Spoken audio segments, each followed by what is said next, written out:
Well, ladies and gentlemen, we have now come to what I am hoping will be the heart of the matter, at least of our matter, namely the unusual and singular, and I think that extremely valuable contribution to imaginative literature of the late J.R.R. Tolkien. The two talks of this month, which we have had, are almost in the nature of introductions to this. And you may recall that in connection with that material, we were quoting Joseph Campbell, whom we will not be able to quote in toto at this moment, because with my geriatric mind I don't remember the quotation, although I remember its substance, wherein he said that while it seems that we are living in an era of mythlessness, there is without a central and culturally important myth, and nevertheless the great figures of all the myths, King Arthur and the rest of them, are standing on a particular street corner in New York waiting for the traffic light to change, whereby I imagine, probably rightly in this case, that he was indicating that we are the myth, and that the myths live in us, and that therefore we are the various great figures of the myth, whether we are waiting for the traffic light to change or not. So that is quite understandable. But I would also like to suggest now, and possibly on the next two Fridays, that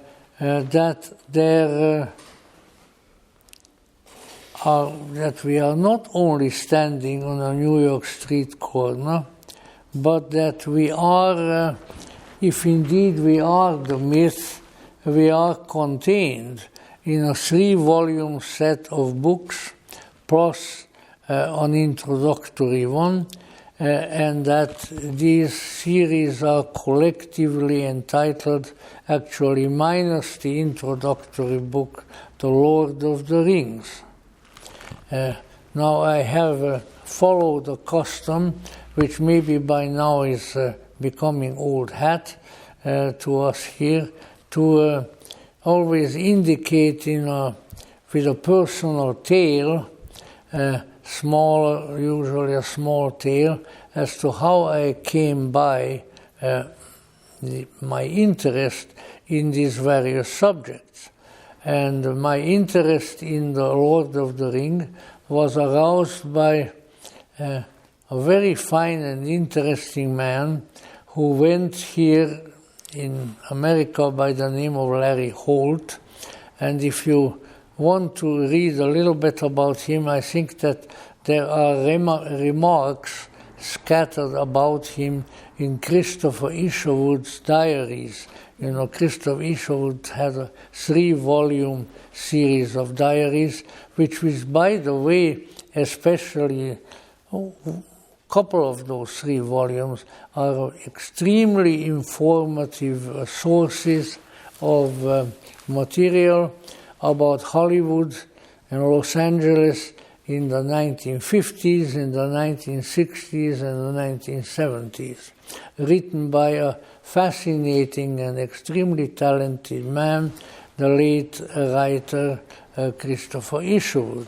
Now, Isherwood mentions throughout his, at least in some of his diaries, mentions a man whom he calls, and who was called here, Larry Holt, H-O-L-T. And he was here a prominent and very devoted member of the Vedanta Society, although raised a theosophist and quite devoted to that tradition also, and really a very interesting gentleman. So in the course of my acquaintance with him, I sort of selected him as my midnight book advisor. Now what a midnight book advisor is, that's exactly what he was. Namely, right around between 11:30 and 12, closer to 12, my phone would ring and there was Larry on the phone giving me information about some books that have come to his attention and that he felt should come to my attention. Now, I know that this is not a talk about Larry Holt, but it might be useful to remember that he was a very unusual man. He was Austrian, Viennese by birth. He was a sort of a boy genius particularly in the Austrian government. And prior to the takeover named the Anschluss, the takeover of Austria by the Nazis, he was the youngest top government official of the Austrian government. He was very closely related to the martyr Chancellor Dollfuss, and he was also a good friend of the subsequent Chancellor Kurt von Schuschnigg, who ended up here in Los Angeles and was teaching at USC, by the way. And so let us say he was an extremely bright, extremely promising young man. And then, of course, came the Nazis, and he knew that that would be the end of him. And so he, under considerable difficulties, managed to escape through Germany, through France, I think into Portugal, and he was in Portugal for a while and then came to the United States.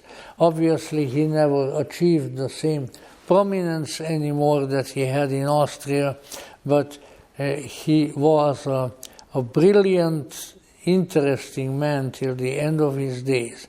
One of those people whom I think anyone, including myself, should feel happy for having had some contact with.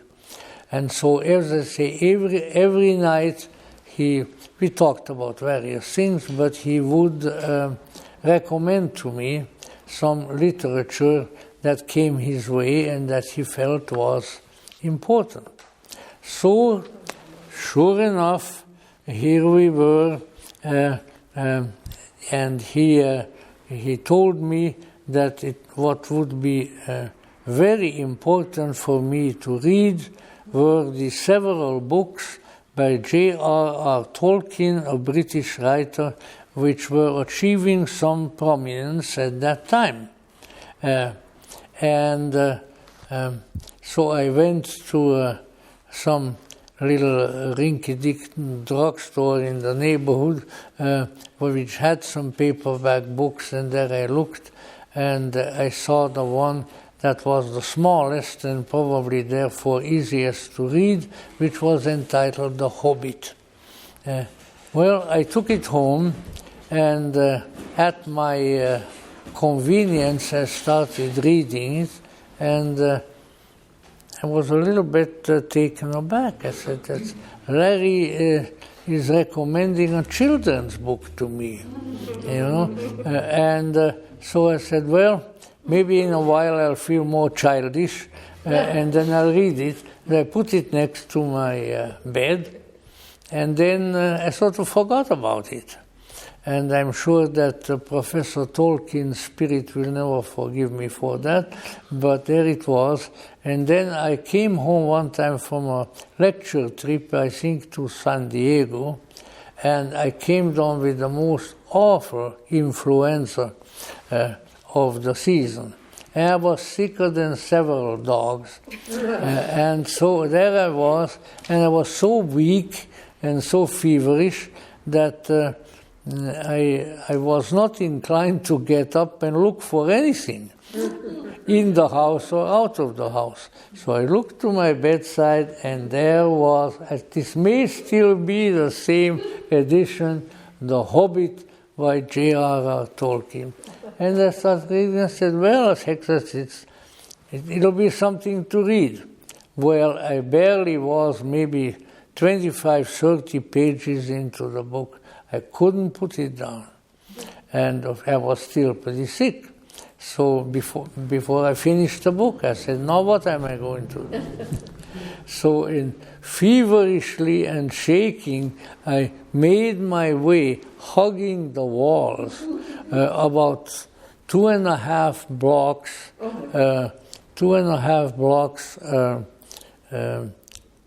west of where I was living, over by Western. I was on Melrose Avenue, over by Western Avenue. I said, I have to get some more Tolkien.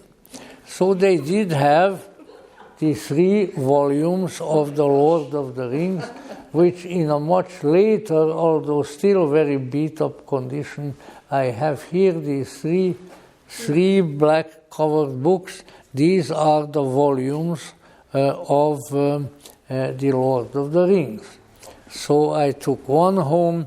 A couple of weeks later, I took home the second, and then by then I could go much faster. I couldn't wait for the third one. I practically ran over to the store and brought it home. And that was sort of the beginning of my career with Tolkien. And by the time I read both the introductory, I call it the introductory little volume, The Hobbit, and the 3 books of The Lord of the Rings, I was convinced that we were confronted with something monumental. And I thought, this very well might be the text of the new myth of the culture. And I still believe that. And we did have so far, I think, 2 major, I don't know how to put it, major explosions of interest in Tolkien.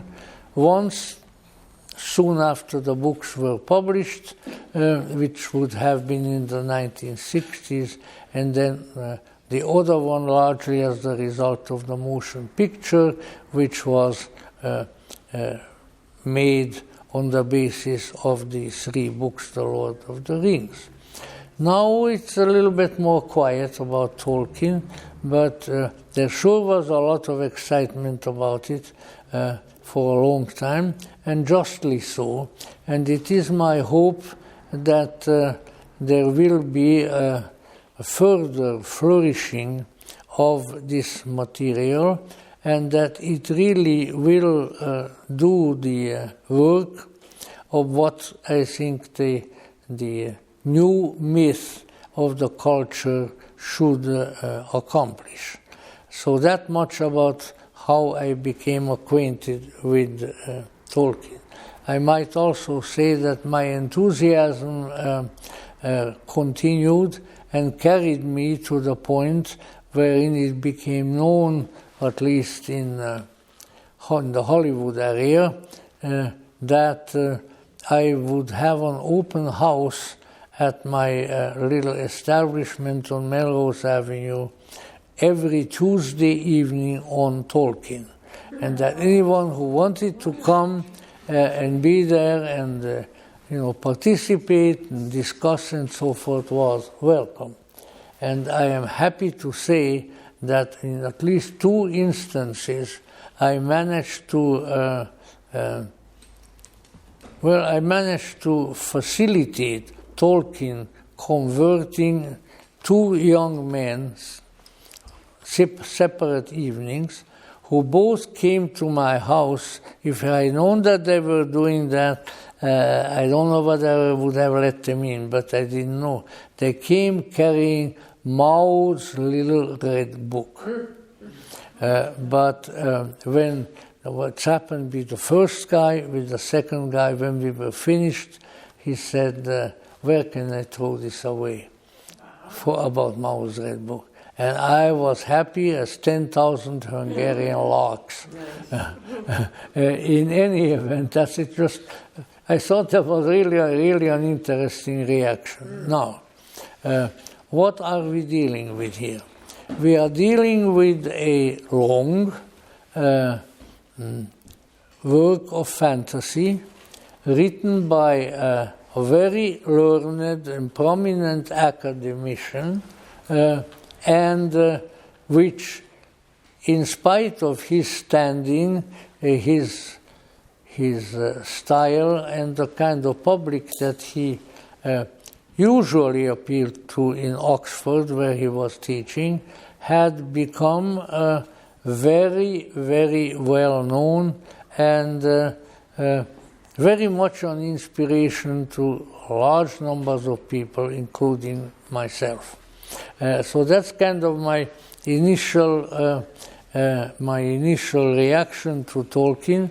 Needless to say that Mr. Larry Holt, whose German name was different from that, but you don't need to know that,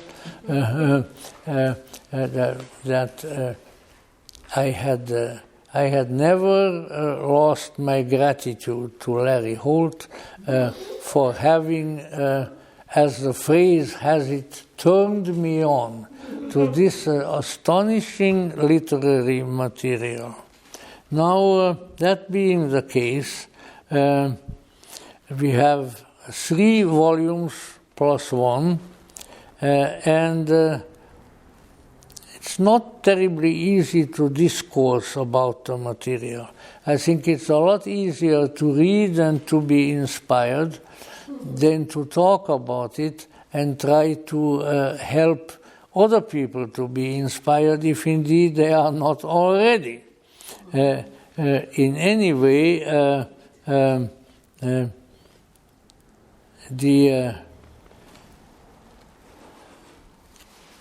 I'm trying to scan sort of the surface of all this wonderful material in the sense of what could be considered really as the most important, and to me at least the most impressive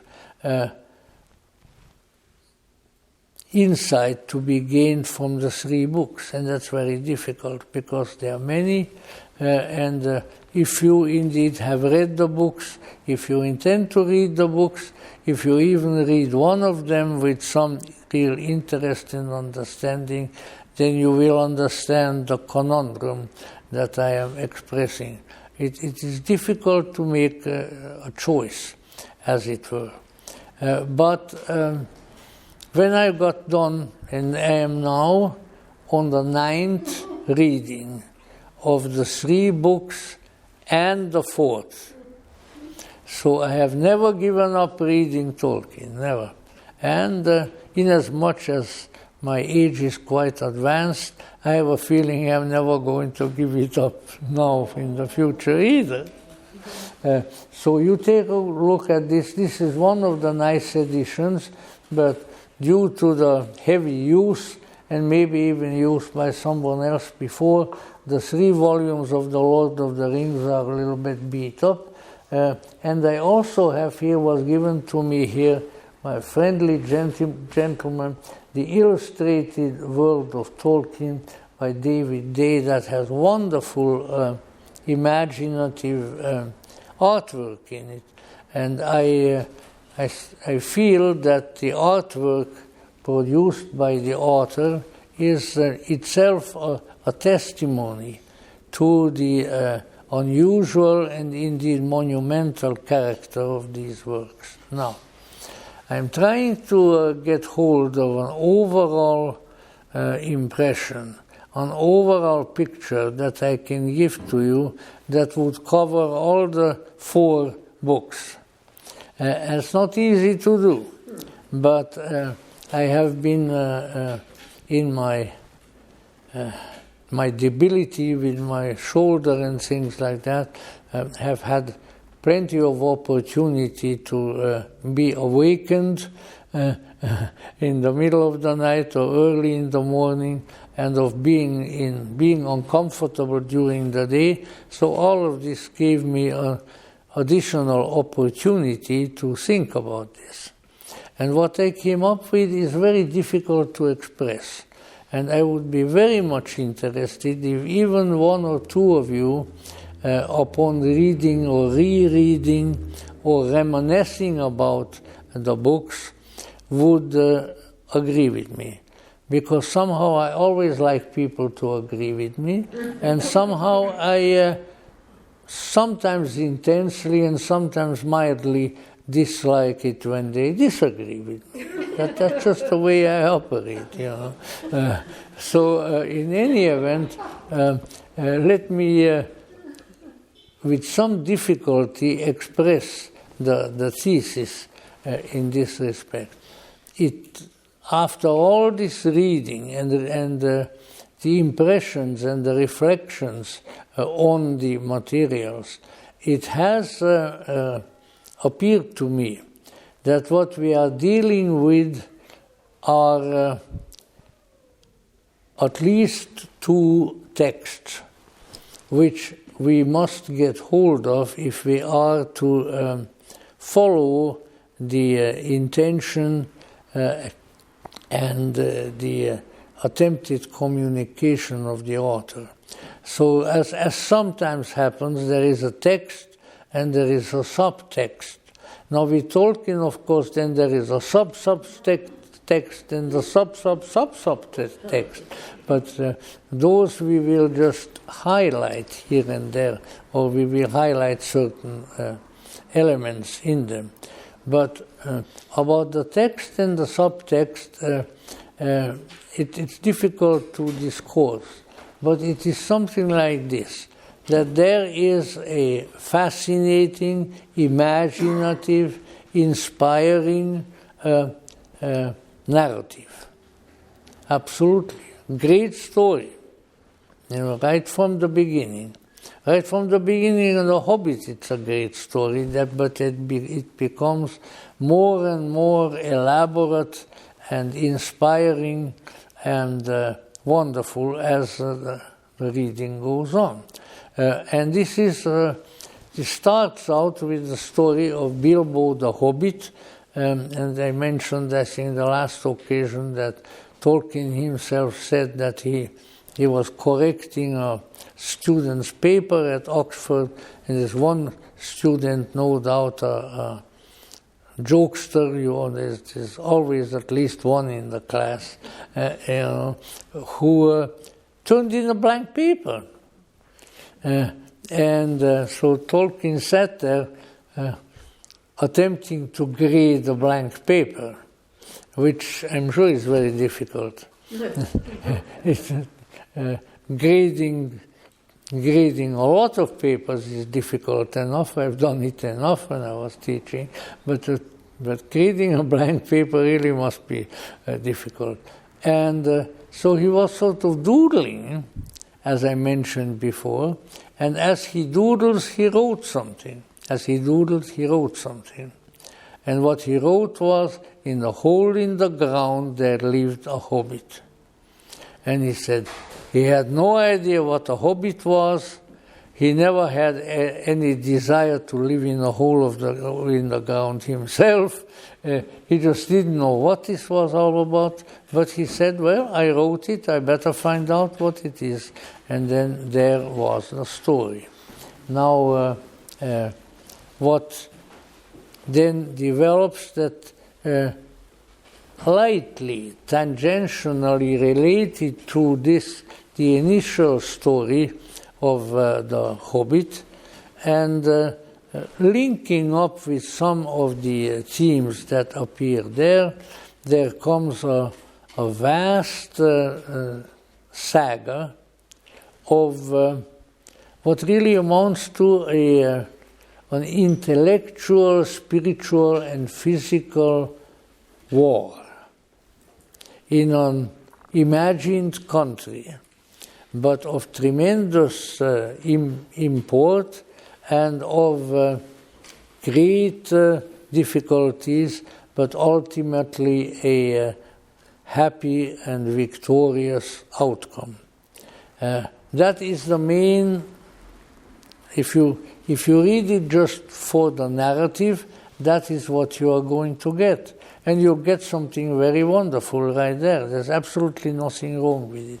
But as I was reading, I was kind of coming to the end of the first book, and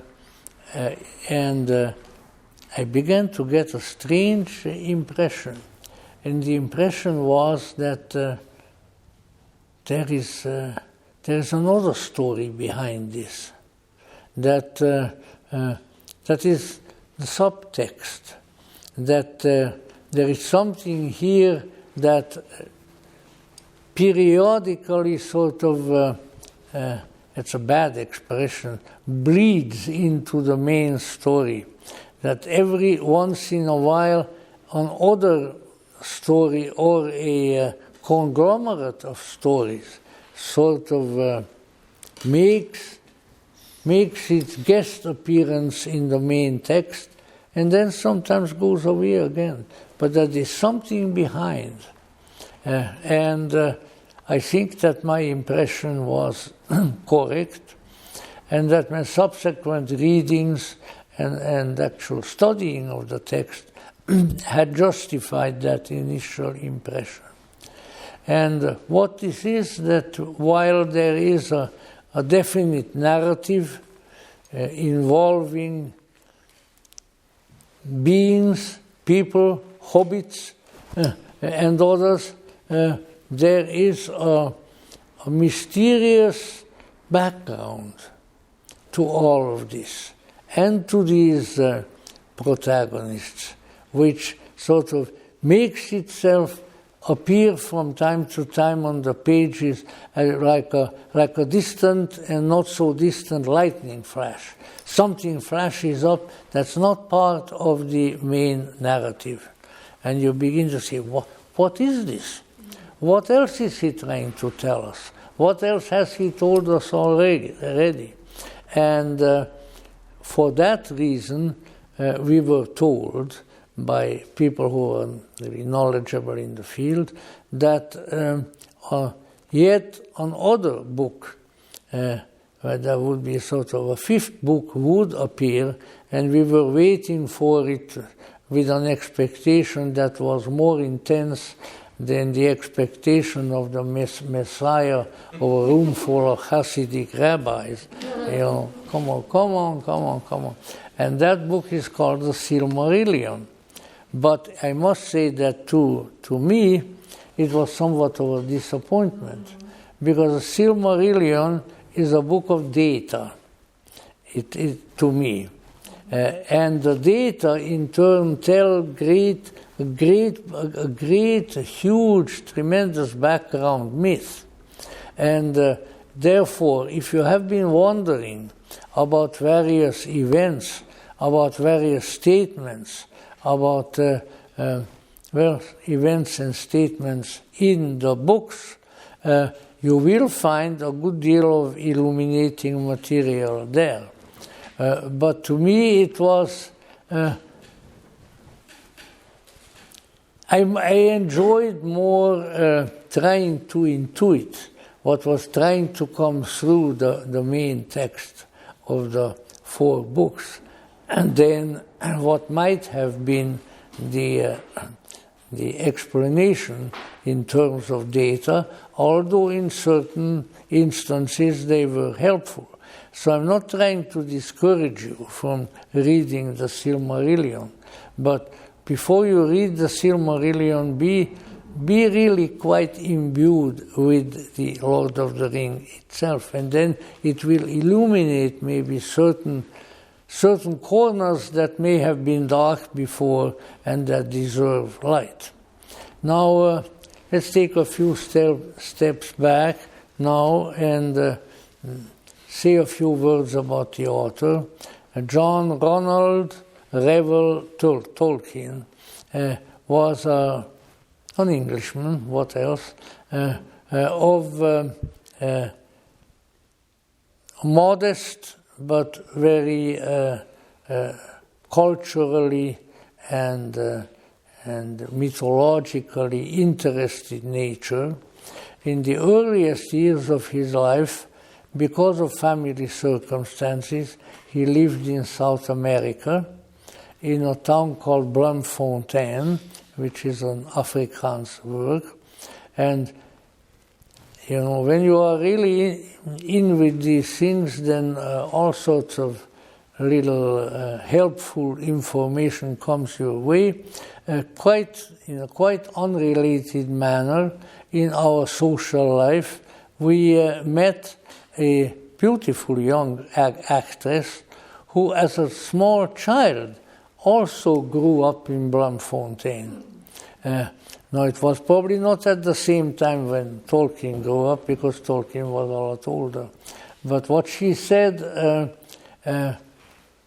made an impression, in the sense that even the greatest so-called fantasy writer of the age would be stimulated, if not inspired, by mere external circumstances. Because this lady told us that in Bloemfontein, she wasn't sure about any other part of South Africa, but that in Bloemfontein they had spiders that were as large as small or medium-sized cats. Now, I told her, you know, if one of those spiders meets me, I'm going that way. I'm going on. In any event, as I read, of course, The Lord of the Rings, I encountered Tolkien's interest in and dislike for spiders, which I think were all quite justified. I'm just remembering one of the little poems that the Hobbit sings, the Hobbit Bilbo in the first volume, when he encounters these huge spiders which come and try to capture his companions, who are dwarves at that particular time, but he is invisible owing to the great magic ring that he wears, and so he is able to annoy the spiders and try to free his friends. And he devises, you know, there are little poems which annoy some people who expected great, I don't know, William Blake type poetry, but you know about how he annoyed the spiders with a song that he composed on the spot, and which went sometimes, and I'm not a very good singer, so I shouldn't really sing it, but it goes, old fat spider spinning in a tree, old fat spider won't see me, at a cup down you drop, you never catch me up your tree, old Tom Noddy, all a big noddy, all a big body, old Tom Noddy won't see me, at a cup down you drop, you never catch me up your tree. So when you call spiders, especially Tolkienian spiders, which apparently understand human language, names like Attercop and Old Tom Noddy, which would be an insult to anybody, and so forth, they get very excited. And so they started running around, and in their angry confusion, the Hobbit was able to free his friends from the webs into which his friends were spun by that time. So that is just a little example of the literary tricks that are employed. But that is, of course, of minor significance, because the Hobbit and the Lord of the Rings would be the same without spiders, although they are definitely a symbol of great danger, because then there is a great big killing spider later on in the Lord of the Rings by the name of Shelob, who almost frustrates the great task that they are engaged in. In any event, this is just a little bitty example because such synchronicities seldom happen that you encounter somebody, especially in a nondescript place like Bloemfontein in South Africa. I mean, whoever heard about Bloemfontein, if not through Tolkien? Even that I think was an interesting coincidence. But there is something else. Every chapter, every few pages, something else begins to shine through. Something that is represented as a vast, complex, and highly transcendentally and spiritually infused background of the story. That indeed when we come to the Lord of the Rings and the great journey that there Frodo and his companions undertake, and the various things that happen, there is something else that shines through. And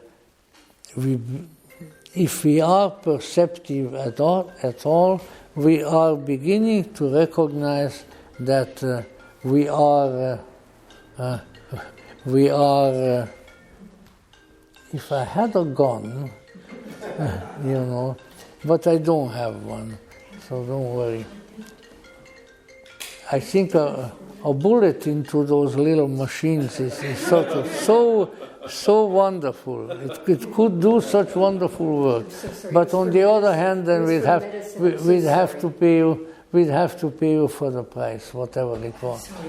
So anyway, sorry, it just occurred to me to make fun of it. In any event, what shines through are places and events and beings that are only touched, only tangentially mentioned in the Lord of the Rings itself, but whose presence in the background of the story, and sometimes the foreground where they enter, is of great importance, great interest, and at times of great inspiration. And until we have read the Lord of the Rings, at least the trilogy, at least once, it begins to appear to us that we are in the midst of a huge story. That is not just the story of the three hobbits and the people whom they know for particular ends, for an important end, which is not finding a treasure, but getting rid of a treasure, which is also a good Tolkienian take. But that there is a huge background to all of this. That so many of the events, the persons, their background, sometimes their ancestry, are tied sort of with a gossamer golden threads to a huge picture, which even if you study the Silmarillion carefully, still is monumentally large and complicated. And it's somewhat like this, that there is the kind of world, the kind of cosmo-conception that is put forth in these various books is very interesting, and I think although its overt content is no doubt different from the ones that we know, its more or less hidden message is very great, and indeed is often quite, I would say, tremendous. So what we have first of all is that when you read the Lord of the Rings, in almost every chapter, Oh yeah, every chapter you will come across references to, well, how should we put it, to what might be called an other reality, although this other reality is represented, at least symbolically, as having a physical location. The action takes place in an imaginary continent, or whatever we may call it, a part of the world which is present, and however, beyond that world, there are connections. There is a root. There are roots. There are mysterious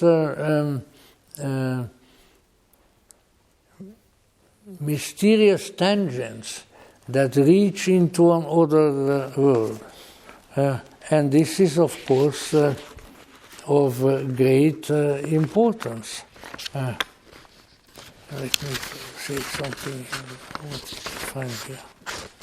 So, what the scene and the stage upon which the events of the narrative take place is referred to as Middle Earth.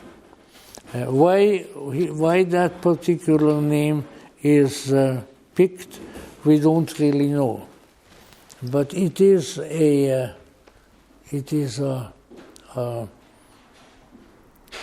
perhaps called the Middle Earth because it is between west, east, north, and south. But the mystery, where the power resides, where the story really starts and ends in many ways, the transcendental core of the entire corpus is in the west. Because to the west of Middle Earth is the ocean, and if you go far enough in that ocean, again, these things are represented as physical, but while you are reading it, you can discern that as indeed should be the case generally in life, that the physical acts as a covering, as a mask of something more important than the physical.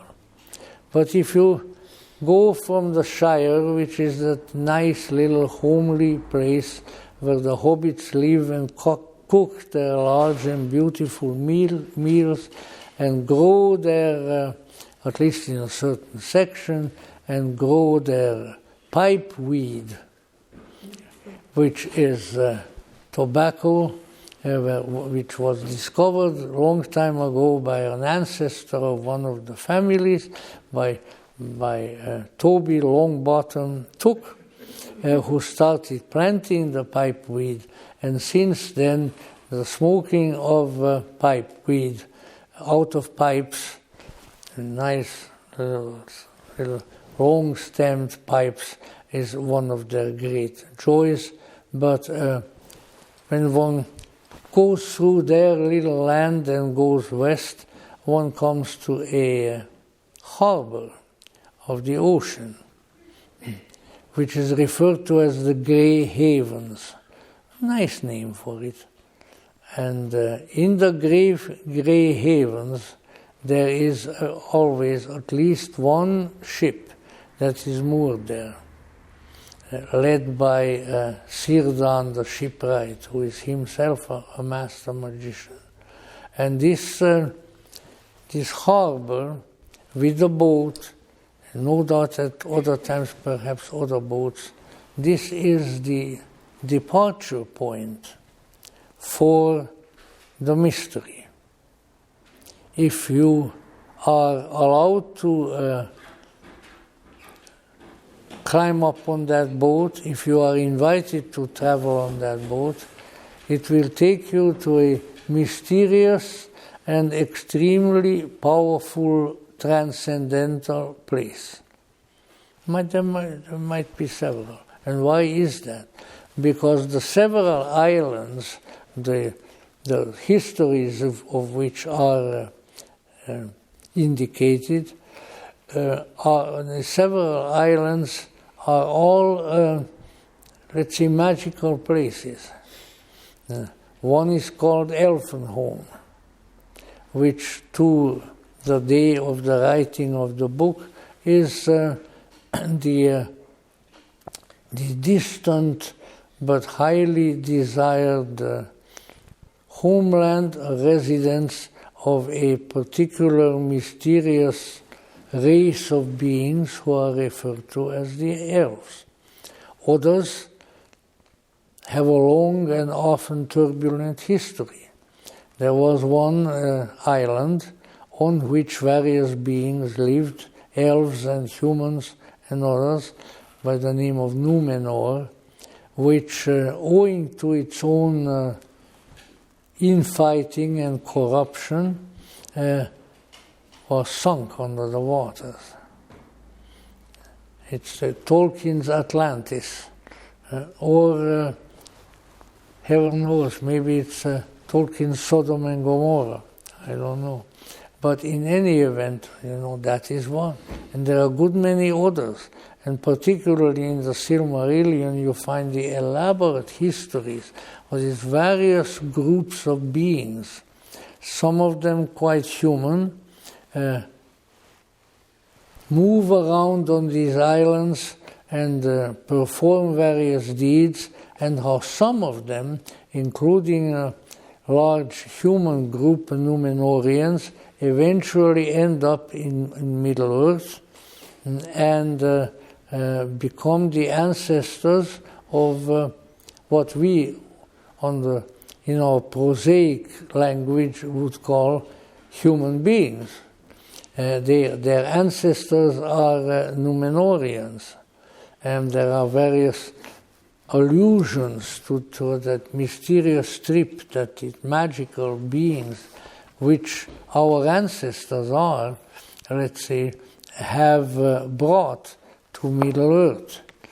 Tall kings in tall ships, 3 times 3.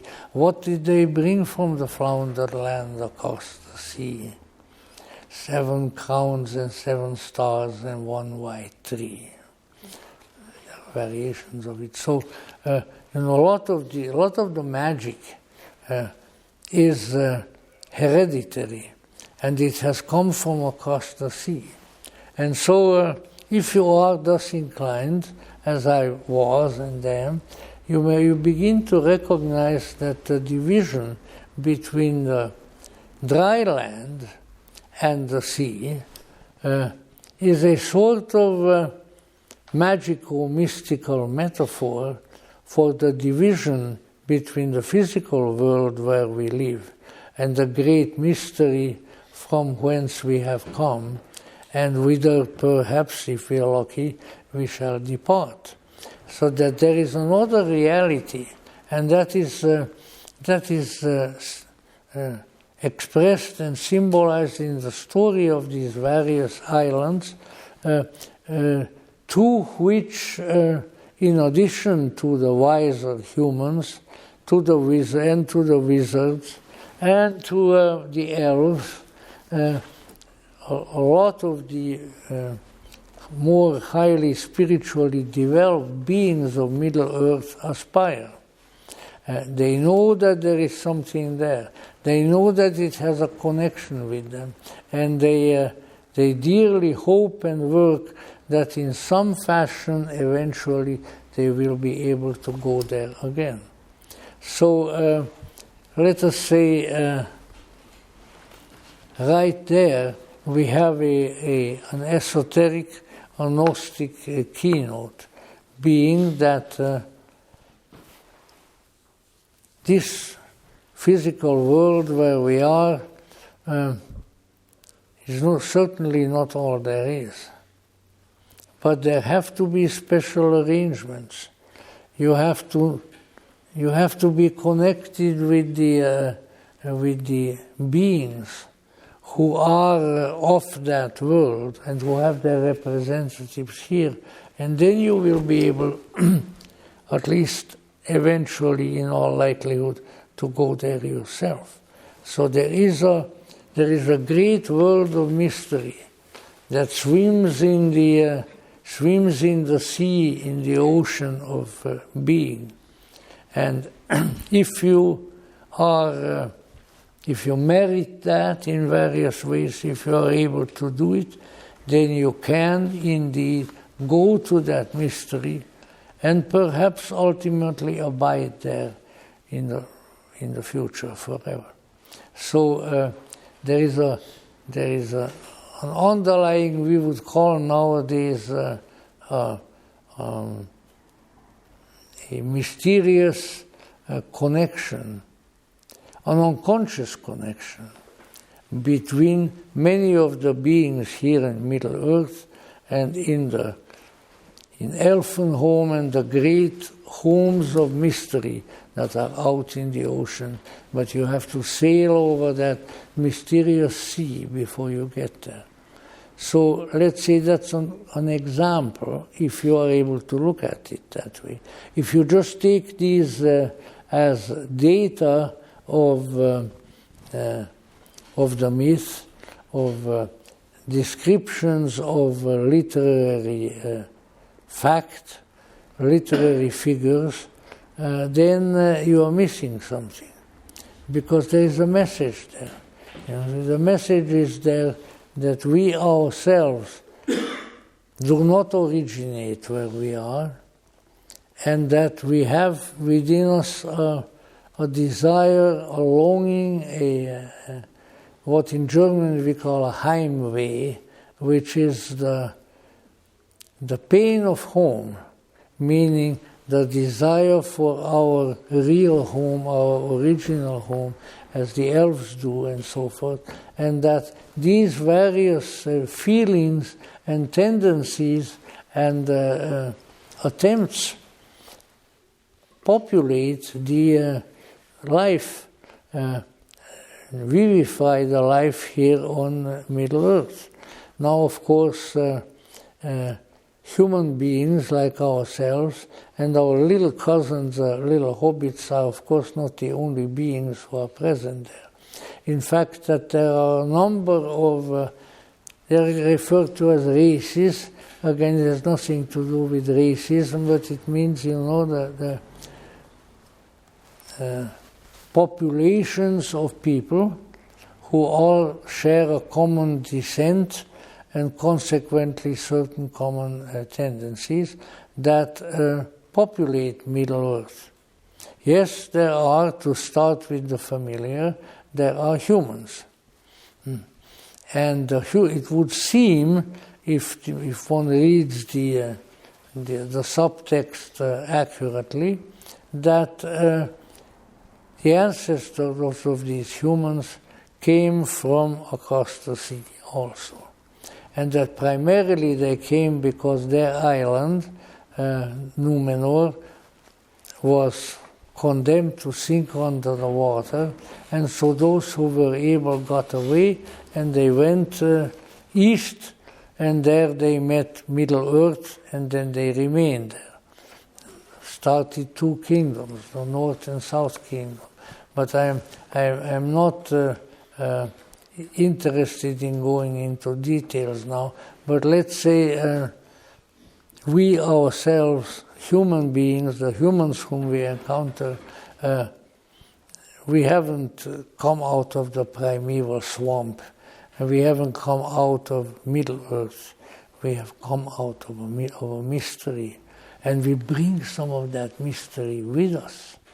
And if to the extent that we become aware of it, and we don't betray it, as indeed some do and turn against it, to that extent we are fulfilling a great mission.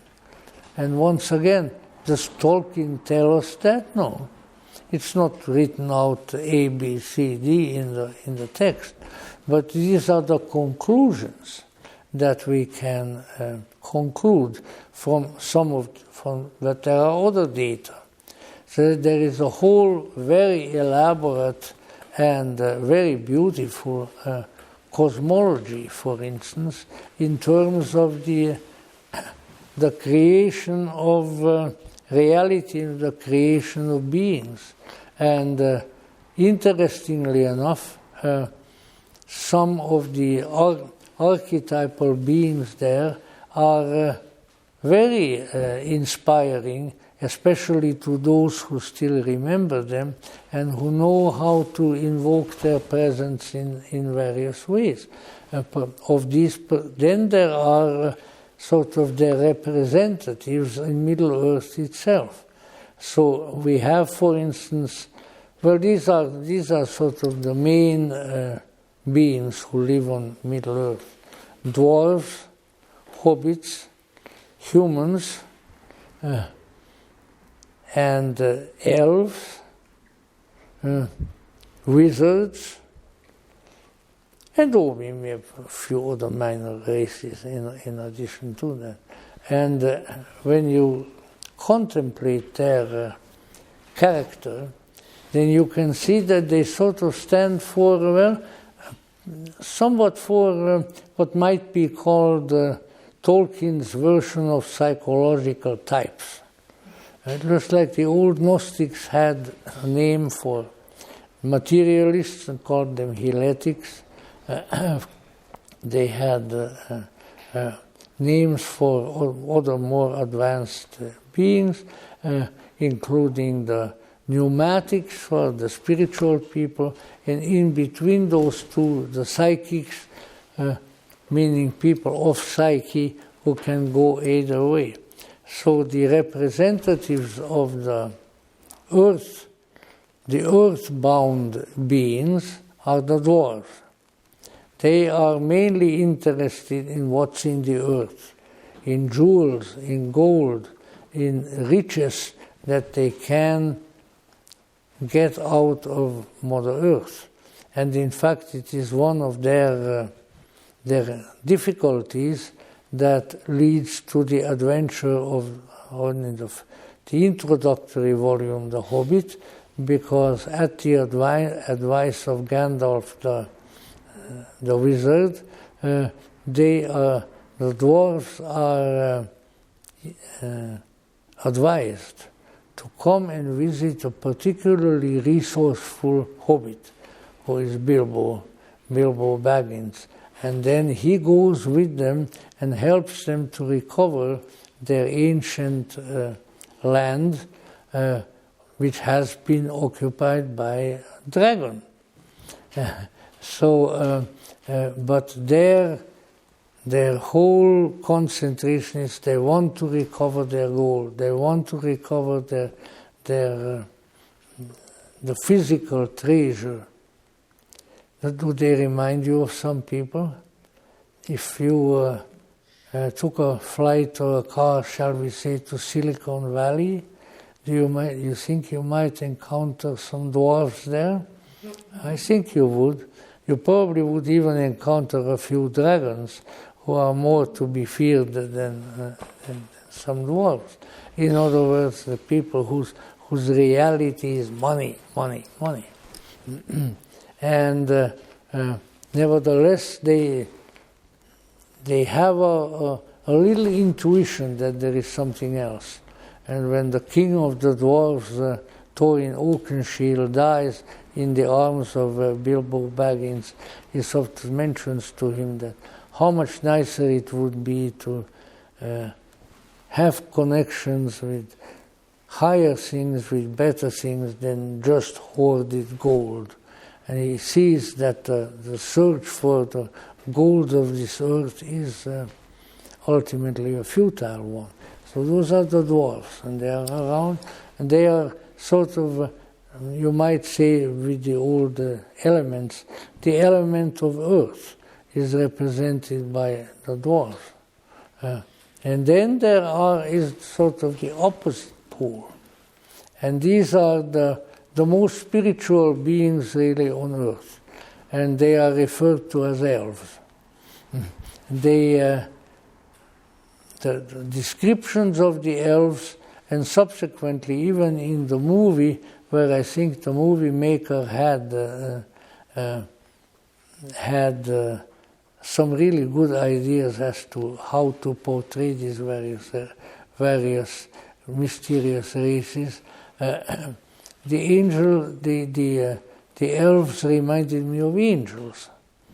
Now, if you see the movie again, then try to pay attention to this particular scene. And it's my idea, but it was very powerful.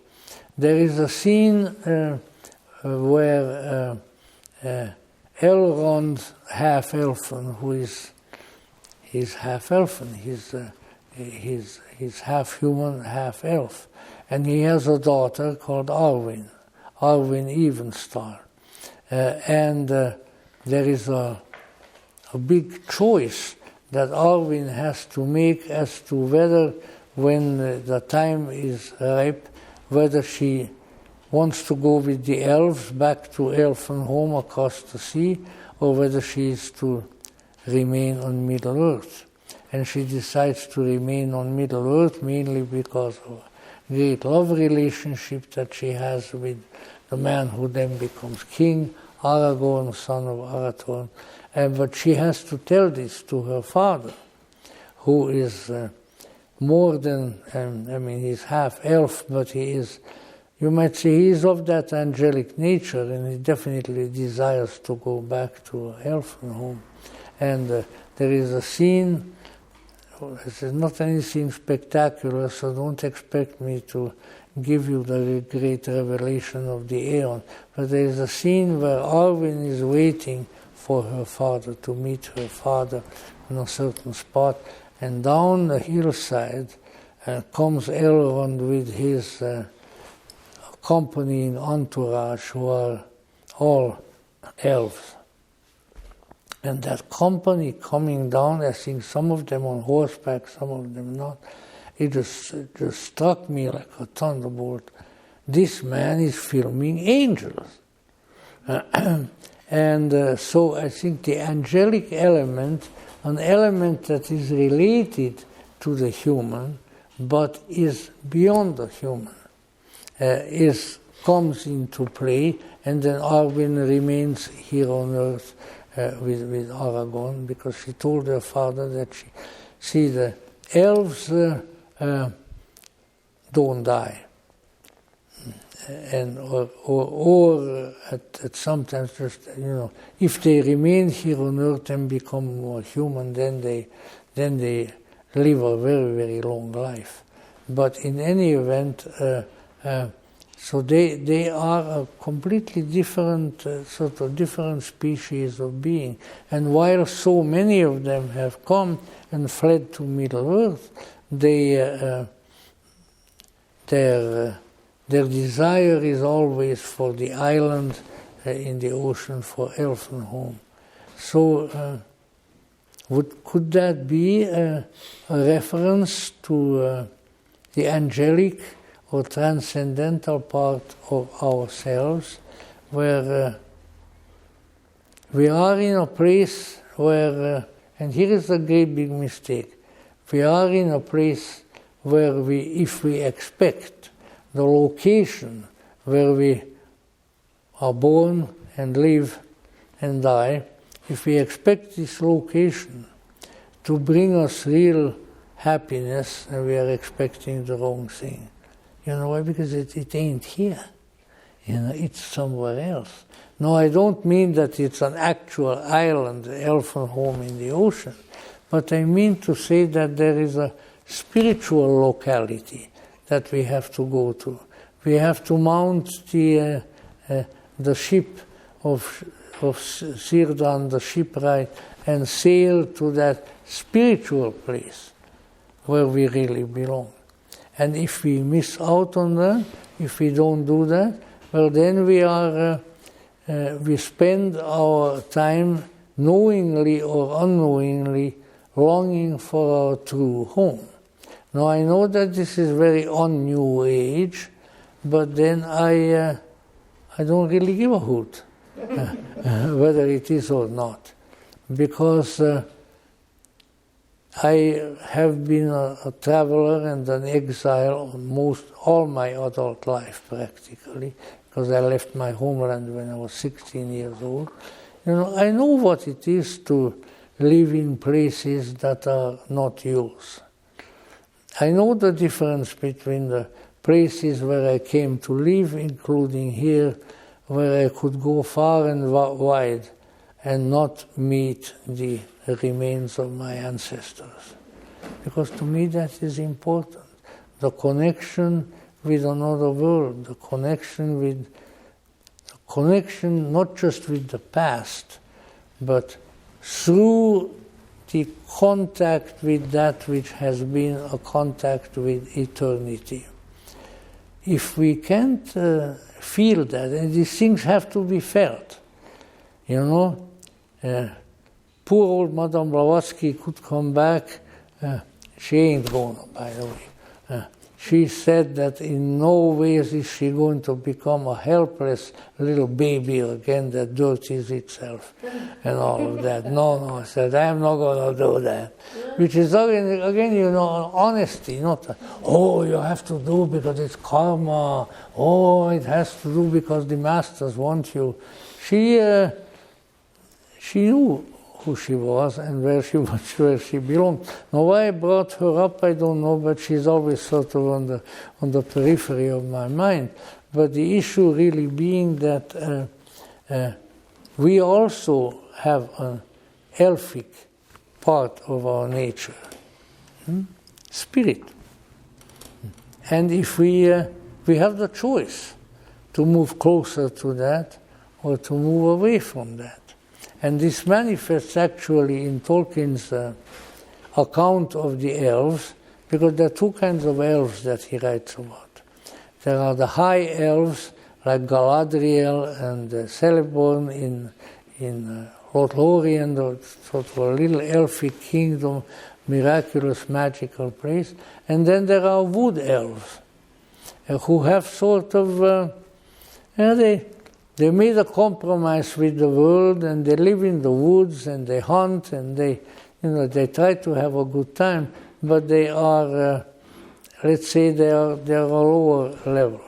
So we also have the choice. Are we going to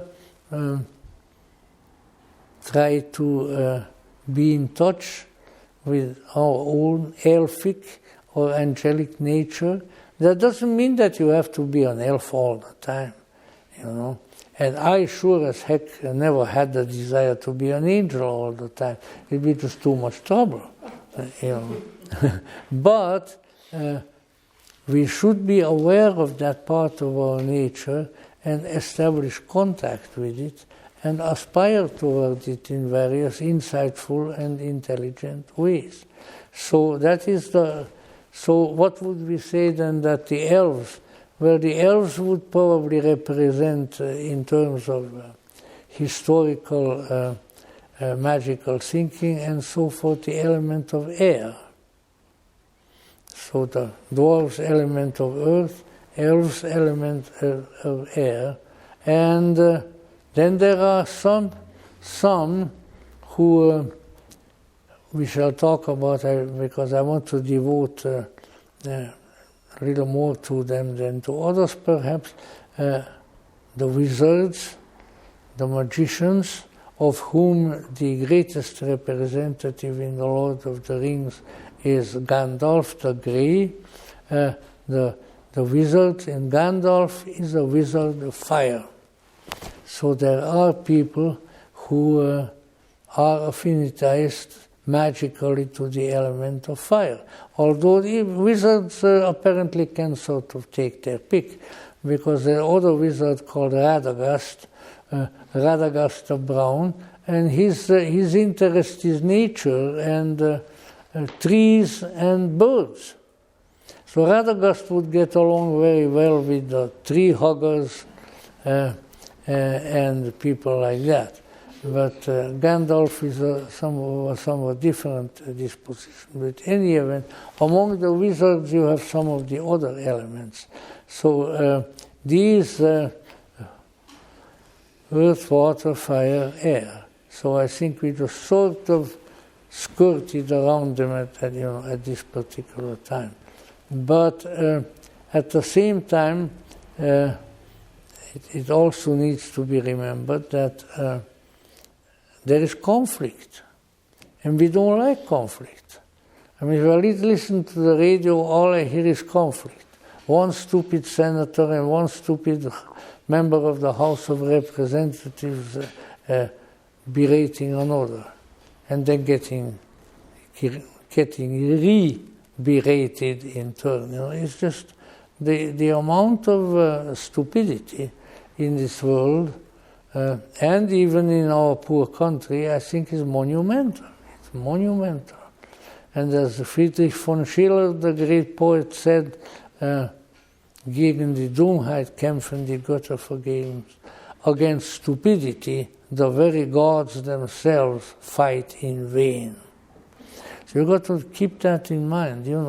Evil, if you know it's evil, when you want to come to recognize, if you have gnosis, evil is very difficult to handle, but it can be handled. And it has been, and it is. That's what exorcisms are all about. That's what the fight against bad things is all about. But when it comes to other things, it's a little more difficult, and particularly against benightedness and stupidity. Because you can't make sense to a stupid person. You just can't. You can try and keep on talking, keep on reaching till the end of days, and it's still going to be a Dummkopf, as we call it in German, and you can't do anything. This also needs to be remembered. This is also one of the great mistakes of the era of Enlightenment, of Voltaire and Rousseau and Diderot and d'Alembert and all of those nice French people with their beautiful wigs, and all of that. They thought that you can improve people by sending them to school. But there are as many stupid people coming out of school as they are going in, if not more. Especially if their teachers are stupid too. So I don't know why I brought that up, but it seemed like a good idea. Seemed like a good idea at the time. So these are problems that exist.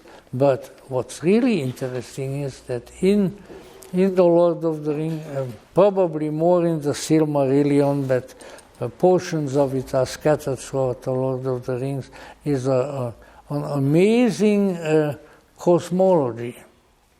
There is an ultimate power, very much like in Gnosticism, and from this ultimate power come various others. And they are the most magnificently, transcendentally described by Tolkien. Of course, my favorite, and probably the favorite of most people, is the sort of goddess figure that arises in that creation by the name of Elbereth. And Elbereth is a sky goddess, and she is the one at the time of, because there's a whole creation myth involved with that. This all, the details you find in the Silmarillion, but there are portions of it scattered throughout the Lord of the Rings. And Elbereth is the one who had put the stars on the heaven. And she is greatly revered by the elves, and wherever they are, they sing songs to her and pray to her. An Englishman named Donald Swan, I don't expect anybody to know him, had set some of the Tolkienian poems to music. And some of them are not bad. Some of them I can do without.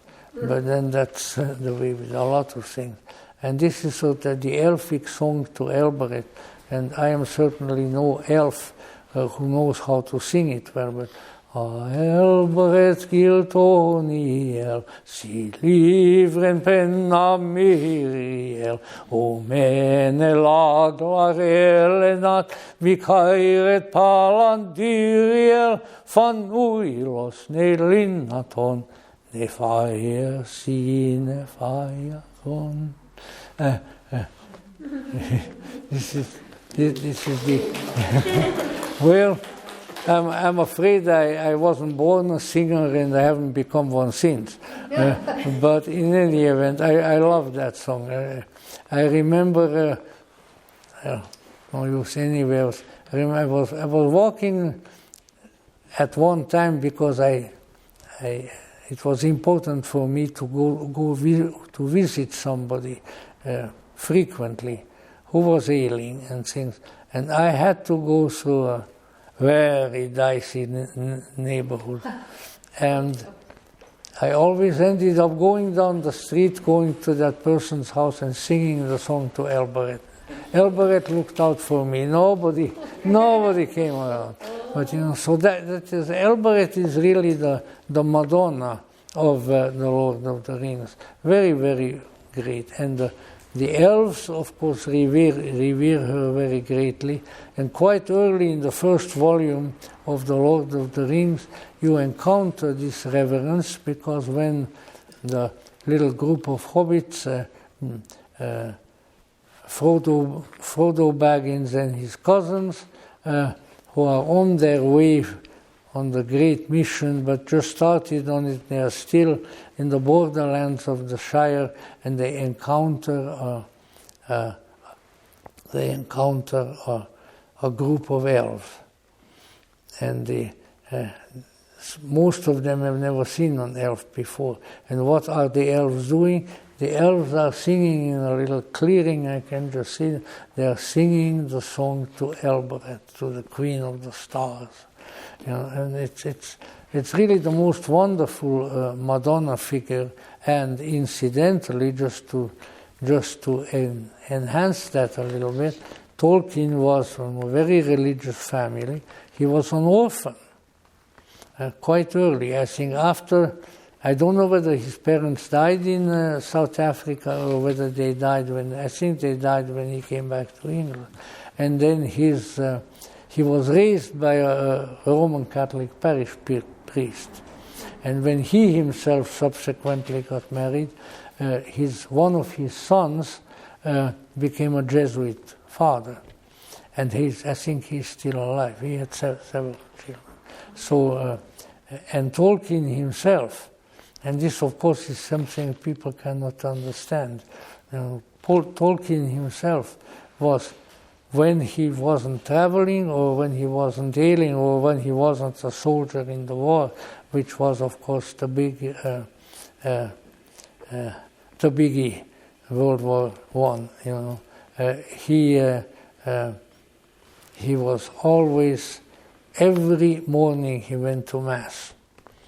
And when he could, he served as an altar boy at the altar. Yet, when you read this really considerable body of literature, there isn't one word of theological or sectarian propaganda in it whatsoever. None. He was no C.S. Lewis, if I may put it that way.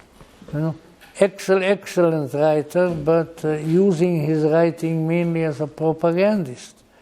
And I don't like propagandists. I never listened to Dr. Goebbels on the radio. And the thing is, a propagandist, even if he's right, by virtue of the fact of being a propagandist, is obnoxious, because he intrudes on your life, on your beliefs, and so forth. In any event, I don't want this to become a derogatory session against C.S. Lewis, but actually the two in their little literary club called the Inklings have argued a great deal together, because Tolkien also expressed that a myth is superior to analogy, to the lesser forms of symbolism, and C.S. Lewis would not accept that. In any event, as I say, he was very devout Catholic to the end of his days, and some friends of mine who don't need to be mentioned by name, who happened to be in the British Isles at the time in the early 70s when Tolkien died. And they went to Oxford and they were there at his Requiem Mass, which was celebrated by his son, the Jesuit father. And he said it was a fabulous occasion, all the Oxford dons in the scarlet robes, and his son celebrating the Requiem Mass. It was so he was faithful to his faith, and his faith was faithful to him. Nobody ever said anything bad about him. Now then, let us say, so time is moving along with us, but fortunately we have a couple more evenings, at which time I hope to go into deeper things. But when you read the various passages, and in the Silmarillion, about the creation myth, you can see that I can't look at it any other terms but in Gnostic terms. Out of the one ultimate reality come these vast numbers of beings, great angelic and elfic beings, cosmic angels who create worlds and so forth. Really, very, very impressive. And then, wouldn't you know it, among all that glory and beauty of creation and of Elbereth, the queen of the stars, evil comes in too. And evil is a being Morgoth, who is so one of these. Well, it's somewhat like the myth of the fallen angels. In any event, he was originally a great, one of the great cosmocrators, but then he fell and he wanted some particular gift. And Morgoth, in turn, brings forth, creates another being who then becomes the evil force in Middle-earth. And that is Sauron, the Dark Lord. And the battle with Sauron takes up the major portion of the Lord of the Rings. And there is of course the great question that has been addressed to me many times and that I never answered, largely because I was unable to do so. And that is really the notion as to what is, after all, the Lord of the Rings. The Lord of the Rings is Sauron, who wants that ring. He had it once. Well, this is a great magic ring, which really carries the power over everything. It is a ring of power. People made all kinds of speculations about the ring, the one ring, and they say, oh, well, maybe it's atomic power, maybe it's this and that, balderdash. It is, let's say, the kind of selfishness and hunger for power which destroys the good and advances evil. And so when we come into the full story of the Lord of the Rings, we see that ring of power which would really make Sauron, the Dark Lord, the ruler of Middle-earth, needs to be destroyed. It needs to be taken to the volcano, which is the only, if it drops into the mouth of Mount Doom, as it is called, a volcano, then the evil power is gone, and the evil one, Sauron, does not have the main source of power that would allow him to dominate Middle-earth. So from the very beginning, even before there is a Middle Earth, before there seems to be a physical world, there is already a selfish, self-involved, power-hungry, nasty, but still spiritual presence up in the heavens, and that is Morgoth, who in turn creates Sauron, the Dark Lord. And so you know St. Paul's famous saying in one of the letters that we fight not against flesh and blood, but spiritual evil in high places, is very well represented in Tolkien's myth. The tendency to dominate, to rule, to extinguish, to enslave, comes to us from deep cosmic regions. It's not just human evil, but that needs to be remembered. And why is that so? Well, it never really, that proposition had never really put me off terribly much, because somehow in all my little philosophy of life that I developed as a child already, I knew that these two are around. That there are bad things around, there are good things around. That I got to watch out that I don't get too closely connected with the bad things, because to do so would be itself a bad thing, And I think that on the whole, you have to test everything. You have to test the spirits. And if they pass the test, then you can have something to do with them. So, but then by about volume 2 of The Lord of the Rings, it develops a great war in Middle-earth that has its cosmic connections, and that is against Sauron, the Dark Lord, who has by then ensconced. He's been around in various incarnations, so to say, but now he is in the dark tower of Barad-dûr up on the mountain, from whence he intends to come and conquer the world. And who is sent against him as his effective opponent, the one whose advice and whose activities finally bring Sauron's reign to an end. You think it's some goody-goody saintly person? It is Gandalf the magician. So this is, as somebody said very correctly, the great war against Sauron, which really takes most of the Lord of the Rings and finally ends with the victory of the good against the evil. The great war of Sauron is commanded and led by Gandalf, who is the master magician.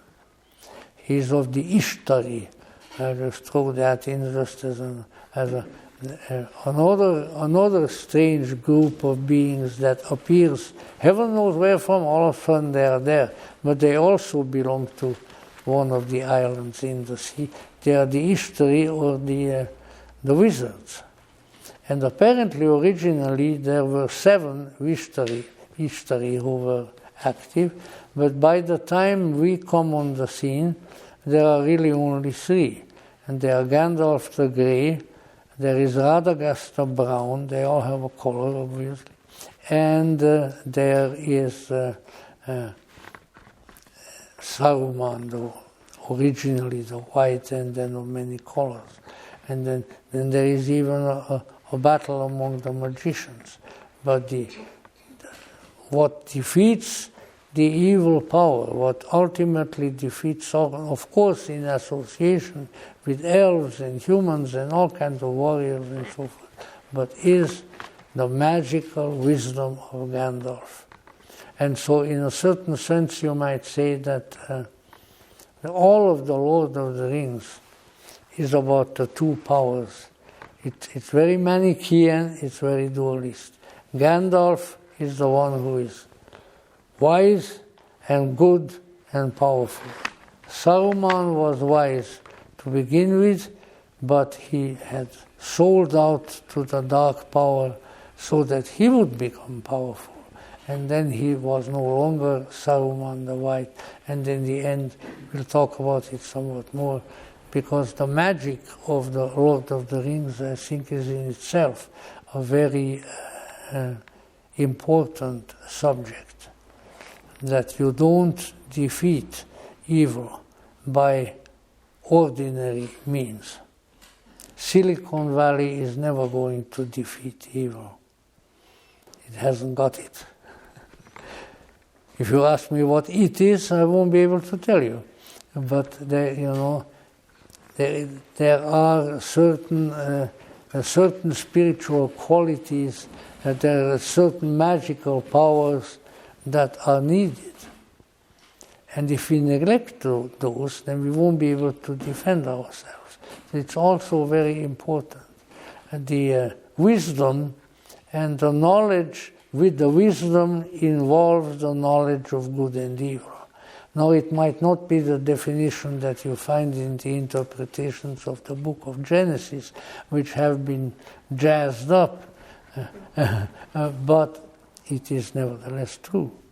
And so we have the great conundrum how to deal with a sort of semi-alien, because it would seem that Sauron the Great has quite a bit of human element in him too, and the transcendental powers of good.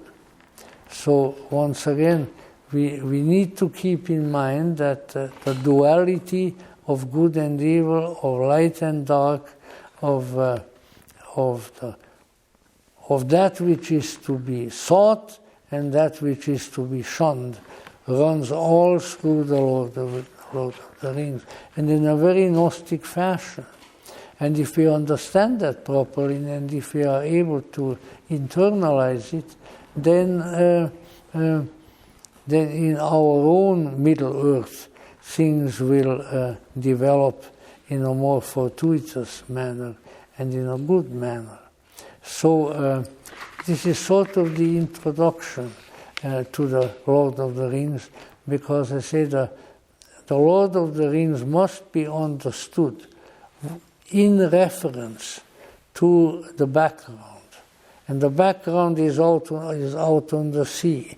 The background is out in the mysterious creativity and in the heavenly powers, Elbereth and others who are present, and to whom humans and other creatures on Middle-earth can address themselves, and which will help them. So really, if you would try to kind of concentrate the message of the Lord of the Rings in a simple fashion, you would say, stay in touch with the Spirit. Stay in touch with the ineffable greatness from whence you have come and with which you still have a contact. And then you will be a second Gandalf, and you will be a second Aragorn, son of Arathorn, and you will be able to defeat that which needs to be defeated, and you will be able to build that which needs to be built. And this, it would be excessive and counterproductive for me to go into details of my interpretation of where the good and evil in the world resides today. It resides everywhere because it resides in humans. But there are, let us say, dangers. Sauron the Great still rules in Barad-dûr, and if he is not defeated, then we are in trouble. But he can be defeated, especially if we model ourselves on the great wizard Gandalf the Grey, And if we manage to have access to spiritual realities, you see the how should we put it, the place, the operating theater of evil is the world. Remember that, I am not a barber Christian, I don't thump. The Bibles that I have them in several languages, I read them, I don't thump them. But let's say in order to understand some of these things, there is, for instance, the famous scene in the New Testament where Jesus is being led by the devil, the evil one, Sauron's representative. And the devil takes Jesus up on a mountain, and from there he can see, I guess, a great deal of, well, at least a great deal of Palestine, if not a great deal of the world.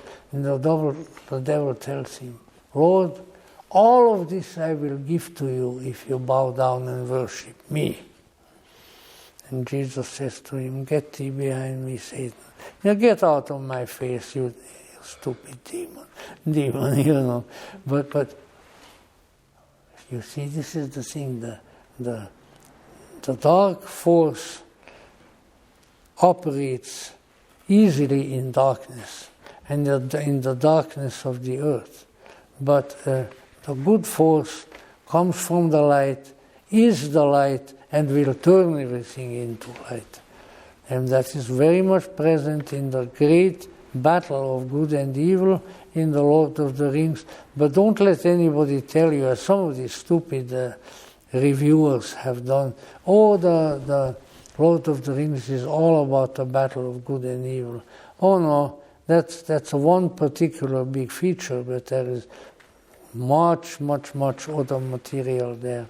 And so I think that when we take that into account and see that, there are little myths within the great myth, and the great myth within the greater myth yet, and if we are able to contemplate that and derive the kind of transformative, insight-producing meaning from these various parts, then maybe the intuition which I think I had, but I don't lay claim to it, that the Lord of the Rings might very well be the monomyth, the coming monomyth of the new centuries, and as being such, we ought to pay close attention to it, and don't put it away as a work of fantasy. And for that matter, I said to some people, I said, oh, that's a book of fantasy. I said, you know what? I think fantasy is terribly important. I think without fantasy I couldn't live another day. How about you? The Doomkopf comes out of people. Because this is the trouble is that my friends, the occultists and theosophists, are not that much help either. That's perhaps why Tolkien did not really enlist that. But I would be very much remiss in this very first on the Tolkien talk if I didn't just very quickly mention, I think I mentioned before, that the source of Tolkien's writing, the source of Tolkien's wisdom, even of the languages which he created, Elfic, and the varieties of Elfic, other languages also, these all came to him in a visionary fashion. He came back from World War I with a wound, he was in hospital, and he began hearing and seeing things. And one of the things that he heard were these strange languages. And then it was given to him to translate into, and he was a linguist. That was his field at Oxford University. So he discovered the language of the other reality.